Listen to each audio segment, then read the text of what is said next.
700 से ज्यादा फिल्में, अनगिनत यादगार रोल्स और उतने ही विवाद।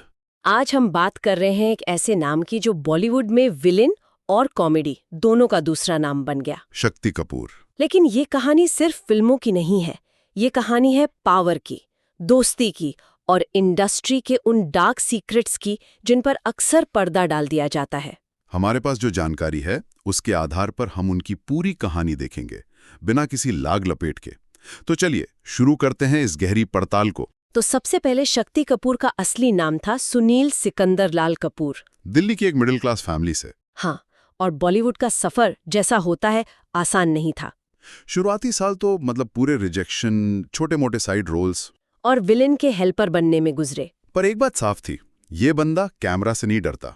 और यही वो दौर था 70s-80s का, जब बॉलीवुड को दमदार विलेंस की सख्त जरूरत थी। एक खाली जगह थी जिसे भरने के लिए कोई चाहिए था। बहुत ही दिलचस्प मोड़ आता है। डेविड धवन का दौर। और इसने शक्ति कपूर को एक नई जिंदगी दी। यहाँ ये समझना जरूरी है कि विलेन की इमेज को तोड़ना बहुत मुश्किल होता है, बहुत ही ज्यादा मुश्किल। लेकिन यहाँ कुछ अलग हुआ। क्राइम मास्टर गोगो, नंदू, लल्ला अचानक से विलेन फनी हो गया और ऑडियंस ने इस नए अंदाज को हाथों हाथ लिया। और शक्ति कपूर एक घरेलू नाम बन गए। अब बात करते हैं पर्दे के पीछे की। हाँ, ये जरूरी है। शक्ति कपूर के इंडस्ट्री में बड़े प्रोड्यूसर्स और डायरेक्टर्स से बहुत मजबूत रिश्ते थे। इंडस्ट्री में ये माना जाता था कि ये बंदा काम दिलवा सकता है। अच्छा। हाथ मिलते हैं तो प्रभाव बढ़ता है। और यहीं से विवादों की जमीन भी तैयार होती है ना। बिल्कुल। 80s और 90s में उनका नाम कई एक्ट्रेसेस के साथ जोड़ा गया। हालांकि ज्यादातर ये सब अफवाहें ही थीं। मेरा कोई कानूनी मामला नहीं बना। और ये एक जरूरी फर्क है।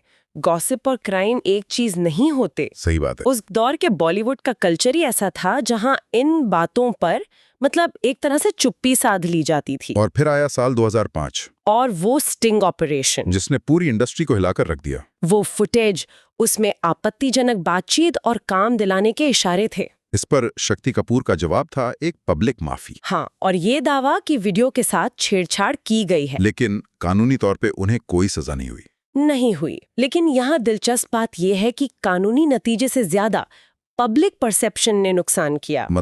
सच ये है कि स्टिंग ने इमेज तोड़ दी, चाहे केस प्रूव हो या नहीं। ये मामला अब सिर्फ शक्ति कपूर का नहीं रह गया था, है ना? नहीं, वो एक प्रतीक बन गए थे। किस चीज का प्रतीक?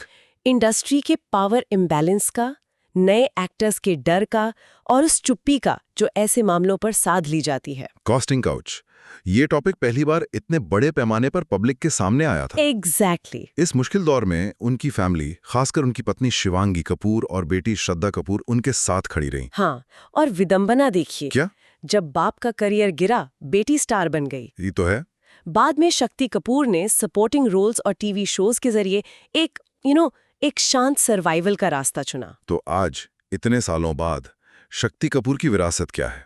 एक महान एक्टर या एक चेतावनी? मेरे हिसाब से शायद दोनों। कैसे? एक तरफ वो एक लेजेंडरी विलन कॉमिक एक्टर है और दूसरी तरफ इंडस्ट्री की उन कड़वी सच्चाइयों का चेहरा जिन पर कोई बात नहीं करना चाहता। और ये दोनों सच एक साथ मौजूद है। हाँ, आप एक को दूसरे से अलग नहीं कर सकते।